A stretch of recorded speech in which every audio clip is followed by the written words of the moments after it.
Welcome to Business Networking and Referrals. I'm Faith Ann Basor, and here we're making the invisible parts of networking visible. Things like conversations, body language, and connection, so you can build real relationships that lead to referrals. Let's get into today's episode. Listeners, today I have with me Kelly Harris with Kelly Harris Creative. Kelly, thank you so much for saying yes to being on the Business Networking and Referrals podcast. Thank you so much for having me. Yes, I'm thrilled about our conversation that we're going to have. And before we get into it, I want you to tell the listeners, if you don't mind, a little bit about your business and what you do. Yeah, I am Kelly Harris Creative.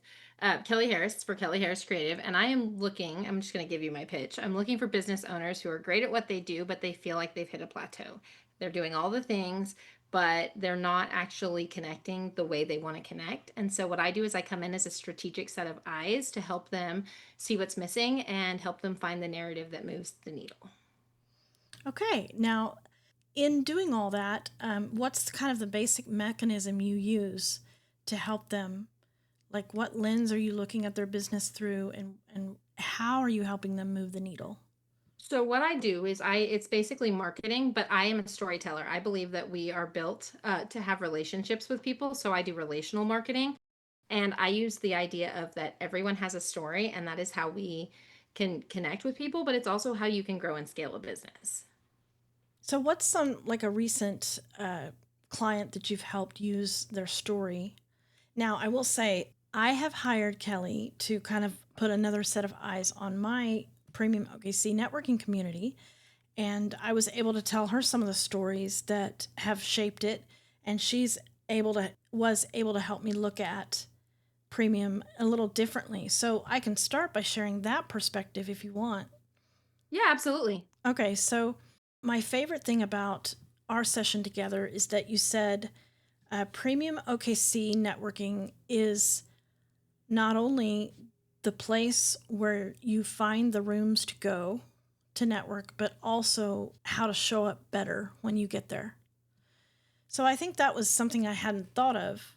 I was only thinking of it as a place to know where to go. And so after we talked, that and also showing up better when you get there was very appealing to me because we do want networkers to show up their best version of themselves when they get there.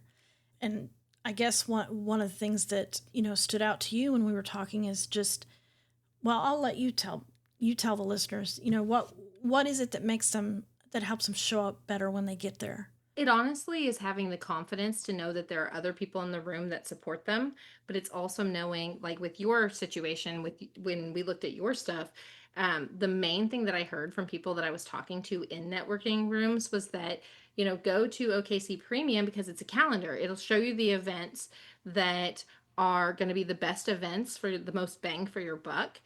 And as I started talking to people, the thing that kept coming up over and over again was, we're going into these rooms to build relationships. We're building community in these rooms. And as I got to thinking about it, and you said, show up as your best self, what I got to thinking about was like the first couple times I went into those rooms, I was so terrified. Like it was the stories I was telling of myself in my head of like, oh my gosh, I'm going to be judged, or oh my gosh, I should have said whatever. And after I got to know you and be around you and some of the other women too, it was like, oh no, this is a safe place to take a risk, to talk about my business, to, say this is what I'm doing so that other people can support me. Because that's what the networking is meant to do. It's meant to build the referrals so that we are basically having life together. Yeah, yeah. So it's less performative and more like a place where other people can really truly support you through referrals. Yeah, absolutely. And I know a lot of business owners, especially a lot of women that I've known and worked with, have not had that community aspect. Like they go in and they, try to build a relationship with a client, but that's a takes a lot longer than networking does. And when networking, when you can go into a room and you can say, this is what I do and here's how I help people. And a lot of people will tell me, like, oh, you're the storyteller marketer. I'm like, sort of, yeah. I mean, okay. But what's really fascinating is you'll start hearing that come back around. So I'll have somebody who will refer me and be like, "Oh, You're the storyteller marketer. Danielle was talking about you, or Corey was talking about you. And it's like, oh, cool. And so that's really a neat thing to start to see to happen. Yeah, I was just talking with somebody this morning. I was saying the same thing. I was saying, I cannot really hardly ever network on behalf of Window Cleaning Plus without somebody in the room saying, but you have to tell them about the Networkers Tour Guide. Don't forget, like I've forgotten, no, I haven't forgotten. It's just strategic, but they want me to make sure that I talk about the networking, and that's impactful. Like that's good feedback for me to say Yeah. things are happening. Well, and I think too, as women, we tend to downplay our own accomplishments. And so, like, I was recently in a networking event for an Oklahoma City group, and I'm in there and I'm giving my pitch, and we're talking about it. And I stop, and somebody's like, "Well, you got to tell them about your podcast." And I was like, "Okay, yes, I do have that." And like, I rattle on, and then I stop, and somebody's like, "But you also wrote a book." I'm like, yes. I'm like, grab the book and I'm like, pull it down. I'm like, we don't talk about that stuff because yeah, I do that, but it's all part of my ecosystem. And that's not usually, I don't want to be the person who leads with like, I wrote a book and I have a podcast. Like, that's not who I am. So I usually talk about like, I'm more interested in your stories and how you're using your stories and what stories you're telling yourself that are keeping you stuck so you can't move forward. Yeah, yeah. And the best way to bring up these things that you mentioned, the podcast and your book, is when other people are inviting you to, you know? Right, because I don't wanna be like, "Yeah, let me just keep that stuff in the, trunk of my car." Like, no, that's not the point. I'm not that person who's like, "Oh, I did this just to, tell everybody about." Like, no, I did this because that's part of my belief in servant leadership, is paying it forward and giving people access to things that they can actually use to move their needle in their Yeah, business. that's great. See, and I just I'm just constantly reminded of the kind of people I surround myself with. And they're just true servant people. Their hearts are big, and that makes me so happy. That's what networking has done for me, has allowed me to Yeah. meet all of you all lovely people. So, what we're going to do today, I asked Kelly if she wanted to come on and kind of get some feedback on her pitch. So, we're going to spend some time on that, and then we might talk a little bit about the recent workshop that she was a part of. Why don't you just say your pitch? Let's do this a little bit slower than you did it. Yep. And I might just give me two sentences and then pause. And if we want to stop there and talk, we can, or Yeah, we'll absolutely. just keep going. Okay, so the beginning of it is, I'm Kelly Harris, owner of Kelly Harris Creative, and I'm looking for women business owners who are great at what they do but feel they've hit a plateau. Okay. So what you need to do, you need to add some examples of that because hitting a plateau is so general. What I would do is pick maybe two professions Okay. so who've hit a plateau. For example, the photographer who, and then let's get some real concrete examples of what hitting a plateau looks like. Or the community builder who, now this is me, so you can Right. actually steal this word for word. The community builder who's hit a oh wait, you said who's hit a plateau. For example, it might be the community builder who isn't sure what the most important part of her community is.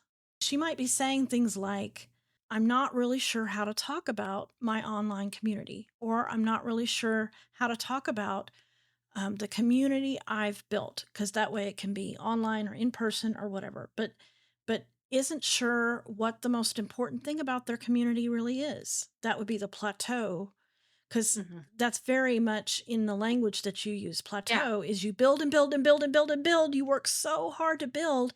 So then you stop. Like for me, what it was I didn't need to build anymore. But now I'm looking and like, okay, what is this that I've Mhm. built? Right, I built this thing, what is it actually? In fact, actually, another client that I had came to me, she's been in business 12 years, and she said, "I want an MVP session," which is messaging, visibility, and positioning. That's like a mini VIP day, but she said, "I've done this for 12 years, but I think that it's time to pivot. I think it's time to really hone in on what I love about this business and then see what I can, either let go of or maybe subcontract out." And so it was really interesting because we sat down, we did our session, and then she came back to me several days later and said, like, I've been really busy, but like this is fabulous. And this has really helped me see what I love and what I don't love about my business and what I want to keep and start to actually use to scale. So that needs to be in your pitch Okay. too, as a testimonial. Recently, I was able to help a very established business owner who's been doing the same thing in her business for over a decade.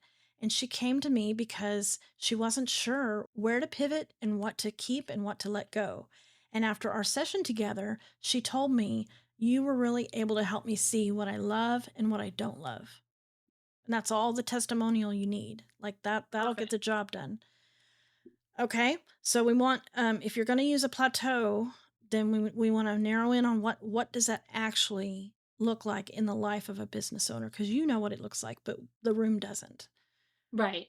Right. And that's super helpful because I think I do get into that. And I think we all do where we get into our business language and we go and we've heard it so many times that we're like, you know what I mean? And they're like, No, no, I actually have no idea what that Yeah. is. Yeah, the first time I heard multi-passionate entrepreneur, I was like, "What is that?" And I've learned, oh, it's somebody who has more than one business. But Right. I didn't know that that's what that meant. I mean, No, I had to have that conversation with someone today who the friend that I took to the networking event, she's a teacher and that's her business is tutoring and stuff. And so she was talking to somebody and she was using a lot of teacher language and I could see the other person's eyes glaze over and she was like, I'm sorry, but I don't know." I said, my friend, my lovely friend, will call her Sarah. I said, "She doesn't understand that language." So like you're gonna have to spell it out for her. And I think we forget sometimes and we do the same thing. I right. was like, "Just because I was in the teacher world, I'm with you, but however, like, she's not gonna understand all the other things you're doing."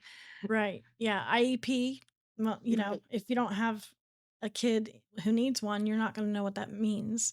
Yeah. Right. And yeah. And I tell my clients and listeners, take this advice from Kelly. We want to keep all the jargon out of our pitches, especially, and in our everyday conversations. Or at least if your jargon is so fundamental to what you do, like you can't even really talk about your business without the jargon term, you need to say it's like and just compare it. Find something to compare it to in normal, ordinary language Yeah. so that, yeah, because, people understanding is so foundational to conversations and Well, pitches. and even when you're networking, one of the things that I have picked up on is like sometimes when we'll talk about like clarity or understanding or whatever, I have learned that no, I need to define that, even if it's in one sentence, so we're all on the same page. Because what I think it means may be something very different than what you think it means or somebody else that I'm networking with. And so just taking that breath to be like, here's what I mean by that Yeah, puts everybody on the same page and really helps with communication. you're right. 100%. Okay, now what's the next section? Their message feels too broad, too soft, or too hard to explain, and they need a strategic set of eyes to help them see what's missing and what narrative will move the needle. Okay. So I want something better than move the needle because, again, it's what does that mean? But the three descriptors are good that you used. Too hard to explain. That's very Yeah. simple. Everyone knows what that is. Too soft. Yeah, too broad, too soft, or too hard to Okay. explain. Tell me what you mean by too soft. A lot of times with that, too soft means we're putting that message out, we're kind of testing the message, but we're not confident in how we're talking about it. We're not really sure about that positioning, so it comes off as being more unsure or more shaky in how we're trying to talk about it, and I think that's costing a lot of people money because they'll be like, "Oh, I think I should maybe try this." And it's like, "Okay, then you gotta back it. Like you gotta come in and say, this is what I'm talking about." And that's what I mean by too soft, is they're like, I think I'm positioning it correctly, but like, maybe not. Maybe I should talk about it. Maybe I should ask people or that language of like, do you understand? What do you think? Hmm. Or does that make sense? Like all of that kind of softens up the message and makes it basically takes the power from the person talking and gives it to Gives the it, person listening. yeah. So the three things are too, one is too soft, too broad, too soft, or what was the Or too third? hard to explain. Okay, so I think you should also consider just using one and really drill down on the one. So if it's too soft, you could say too soft or shaky and needs more confidence. And so that way if you're not doing the other two, you have more time to talk about what too soft means. Or if you're going to use too broad, then you have more time to talk about what does too broad mean. Or the third one. Right. Well, it's hard to explain. But I think Yeah. that's where we get is it's hard to explain. So we're doing all the things, all the social media, all the email marketing, and we're burning out. But like what I have found with the people I've worked with is that a lot of times everything's not moving to the same thing. Like it's not moving to the same offer. It's like, well, on Instagram, I offer this. On Facebook, I offer this. It's like, that's great, but you're dividing your time and energy and resources now, which this doesn't exactly make sense. And the other question that I would have about what I said is story is such an integral part of what I do. And it's hard to explain because it's an intangible. Mhm. So are you asking how to incorporate that in your pitch? Yeah, probably. Yes, that's exactly what I'm asking. Okay. So, Or is it necessary? Could that be the curiosity? well, what's the number one benefit of using story in your messaging? The number one benefit, at least in my experience, has been that people automatically connect. Because when you use story, one, our brains are wired for story. But when you use story, you become instantly memorable. They'll remember that story. They're also going to go, oh, hey, you help with that thing. And so I feel like it makes it easier for you to be referred. It makes it easier for people to buy from you when you're talking about this is the origin story. Here's how I got from point A to point B, or here's how I work with my clients. That's a testimonial. We use story all the time. I just don't think a lot of people recognize that they're doing it. Mhm. Yeah, so you would wanna say, for example, a story can take that XYZ from just boring and memorable to something that people actually remember. What screams at me is like the trades. So, electrician, you think boring and technical and stuff, but if an electrician was in front of you, you would probably want him to use a story Yeah, to in a explain it. I mean, I think it would make it easier to be like, "Oh, what I'm doing, you don't have a light, you don't, you know, I'm gonna come in, make sure everything's wired correctly so there's no issues, and then you can, plug in your child's nightlight." Mhm. So tying it to something meaningful Yeah. is important. So I think you need to decide, what direction does your pitch want to go. If you want to highlight the story, then you need a testimonial that brings in that element of how were Right. you able to help a client tell a better story. But if you want to do better messaging, that broad, soft, or hard to explain, then I would hone in on one of those three, with like story being kind of like a supporting actor, and your So it's star. basically the mechanism. Yeah, yeah, your star Okay, is that makes sense. what's the problem? What's the problem? Yeah, the problem is it's too hard to explain what you do Yeah. because you understand it, but it's hard to translate. Yeah. So for me, it was mainly online. That's what I came to you to help me do, is to explain premium OKC networking primarily online. But then I took what you gave me, and now if I'm going to use my pitch about premium, because listeners, I say one thing. It's got to be about one thing. So if I'm talking about premium, I'm not also trying to talk about my pitch sessions or the other things that I do. So I have used it, that language you gave me about showing up better in a pitch. But that's not really technically, you didn't give me so much a story on that part of it, Mm. but you did give me a good line to use. And I think even something as simple as a better line makes us feel better about Yeah. what we're saying. I think it helps to build the confidence because you're like, "Oh, that makes sense, and I can remember it, and it flows correctly as I say it." Like, I think that's huge. Yeah. Okay, so then after that, and we want to get better at, we don't want to say move the needle. We want to say something that's very result driven. So for me, it would be, and I was able to help this business owner who's built her community talk about it in a way that was more exciting to her and that created more interest in her community. Something like that. Because if you think about it, that does move the needle, Mhm. but that's, getting more specific is better than just moving the needle. Or Yeah. you can say moving the needle, like helping a business owner talk more confidently about what they do, or like some result after that. If you really like that move the needle line, you can keep it, but add something else after it. Add something to clarify it. Yeah. Was there anything else after that? That was the whole Okay. pitch. So this is something important too to I want you to think about adding. I want you to have at least one line in there about what the business owner is going to be doing or saying. The business owner that I'm looking for is going to be saying things like, what are they saying? Yeah. Saying things like, I'm doing everything and nothing is helping me move or scale. Like, the things I've heard people say, "I need somebody to look at this because I'm missing something." Okay. I've had somebody tell me that.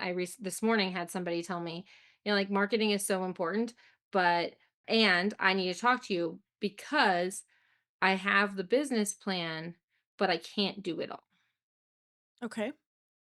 So I'm looking for that business owner who has her business plan or use their because There, yeah. that way you're not uh, You're right. dismissing an entire gender. Right. I'm looking for that business owner who has their business plan ready to go and knows they can't do everything. They're saying things like, I've got my business plan and I know that marketing is important, but I cannot come up with a message on my own. Right. I can't tell my story on my own. Now, the people in the room, even if the language that you're asking them to listen for isn't exactly that, it doesn't matter. As long as it's close, it's good enough. Like you can Okay. say story. It's not likely that someone's going to come up to someone else at a baseball game and say, "Man, I wish I had a better story to tell." They're not Right. likely going to say that, but they're going to say something close, and that's what Yeah, you want them to listen for. yeah, a lot of times what I hear people say is like, "Well, my marketing could be better." Okay. But I've taken myself out of it, so I don't have to get so it's less work. And I'm like, "You've took yourself out of it, but, like, you're the story, like, it's Mm. your business, you evolve around like, you took out the main part." So now we have to figure out how to get it back, like, that has come up multiple times. Okay. Yeah. So that's a good. I'm looking for the person who's saying, "Yeah, I took myself out of marketing." And that could be part of the pitch. Could be, I'm looking for that business owner, who has a great story, and they have a great story, but they're saying things like, "I took myself out of my marketing because it's just too much for me." And when you hear them say that, ask them, well, what if you had an easy way to put yourself back in your story? So that's the other thing we need to add is the question to ask. Yeah. So the two questions I'm loving lately for this particular part of the pitch, towards the Mm, end, when you've described the problem, you've described what the person's doing or saying, and you say, when you hear that friend do or say whatever it is, the two questions I'm loving is ask them, have you considered? Or the other question I love is ask them, what would it be like if? And then you just take this is so cool. You just take the problem and you turn it to the opposite. What if the opposite were true? So you say, what would it be like if you knew you had a great story to tell and you knew how to tell it? And then you say, and when they seem interested, connect them to me through an email or a text. Yeah, the last part is, and I'll give you the transcript so you can go through and, piece it together. The last part is the call to action. So the room needs to know what to do once they find your ideal referral. What do they do? And right, because if you tell them to do nothing, they will do nothing. they will Or do if you give them nothing. options, Right. they will do nothing. They get one thing. Yeah. Yeah. So, yeah, it may be obvious. "Oh, well, of course they're going to connect me." Well, maybe not. You don't know.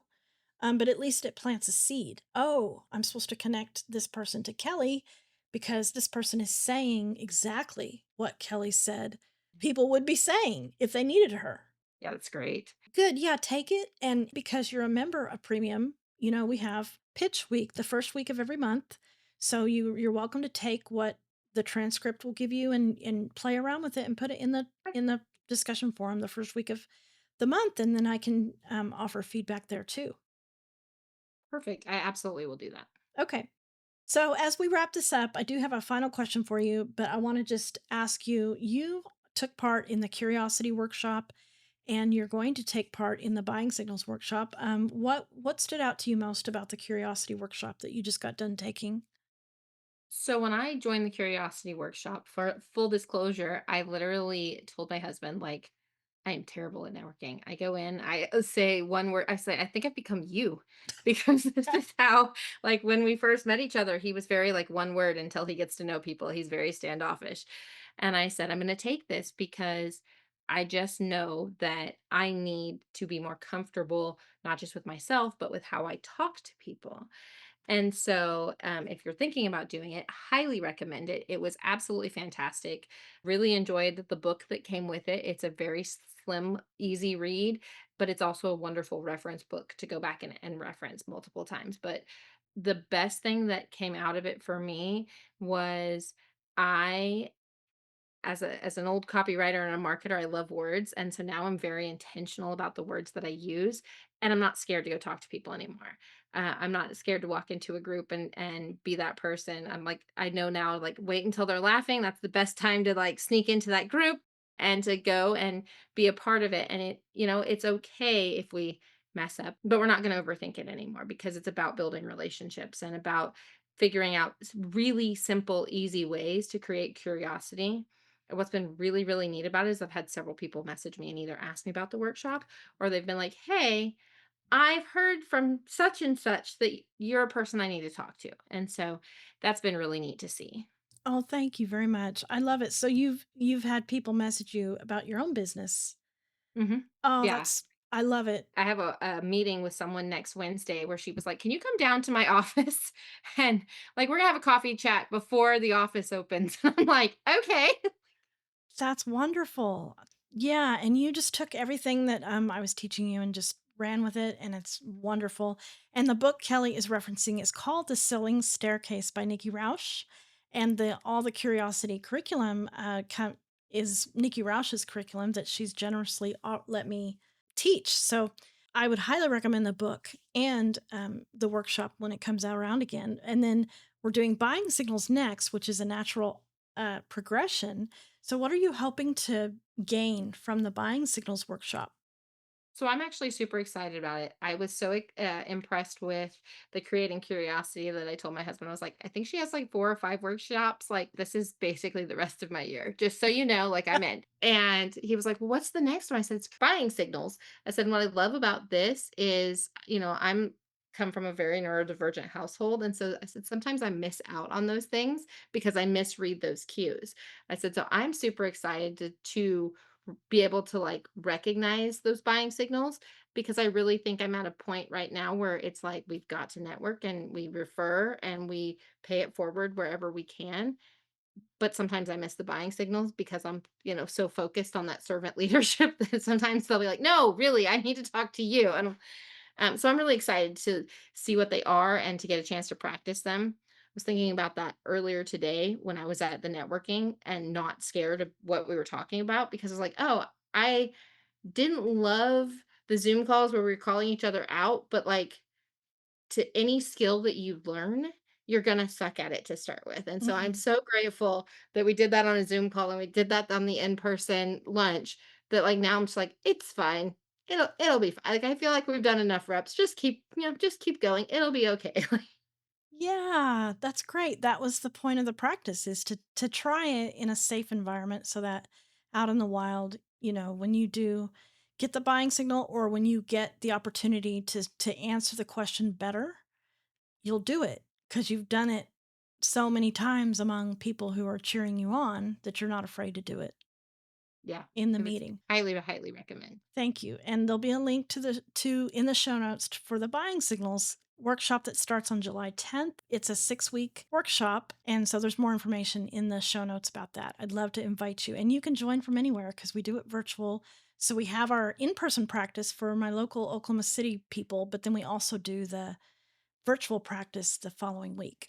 I'm so glad I got to talk to you, Kelly. I think this is going to be really helpful for our listeners to hear, how just these small changes in your pitch can really paint a picture and make it easier for you to be referred. So I'm looking forward to this coming out for the listeners. And I have a question for you. It's you are the very first guest that gets to answer the new question at the end. You ready? Before I do that, go ahead and tell people where they can find you. You can find me on Facebook and Instagram. It's Kelly Harris Creative. You can always email me, Kelly with a Y at kellyharriscreative.com, or you can visit the website, which is kellyharriscreative.com. I love it when people email me or they reach out to me. I love to talk to people. I used to tell people I have 4 children, so it's nice to talk to adults. Um, but now my older two are almost adults, and that's a whole different kind of scary. But Oh, yeah. I just love to connect with people. Yeah, please do go visit Kelly. And I would recommend if you want another set of eyes on your stuff, on your marketing, and or if you know that you have a really good story to tell and you're not quite sure how to tell it, then I recommend you get with Kelly and let her put some her eyes and her mind on your business and see what you two can come up with together. All right. So Kelly, when you think about working with your clients, what's the one thing that if they will get on board with, everything else gets easier? I think for me, it's if they can figure out a way to use their story to build connections. Because the number one thing I get asked is like, oh, I don't have a story. It's not worth telling. And so one of the things that I teach them is what's called the MESS framework. And so it stands for the moment. So what was happening could be something really simple, like we were baking cookies. What was the emotion? If you're with children, there could be cookie dough everywhere or flour everywhere. So, like, how are we feeling in that moment? And then what was the shift? What happened? How did you go from frustrated to, this is a season. The kitchen will clean. Maybe you have 2 children fighting. Now we have a lesson potentially in, how our coworkers can work together through conflict. And then a way to share it. So I once they understand that there is value in their story, it is so much easier for people to connect and build and to use their stories in their marketing to actually grow the business to be what they want it to be. Oh, that's a great answer. Thank you for sharing that. Yeah, that sounds great. I mean, what a transformation. If you can give that to somebody, I think that's wonderful. And I think it's wonderful you came to talk to me. And we will put all of your links and stuff in the show notes. So thank you so much, Kelly, for coming on and talking to us a little bit about story and being brave enough to let me kind of dig into your pitch. Yeah, I appreciate you.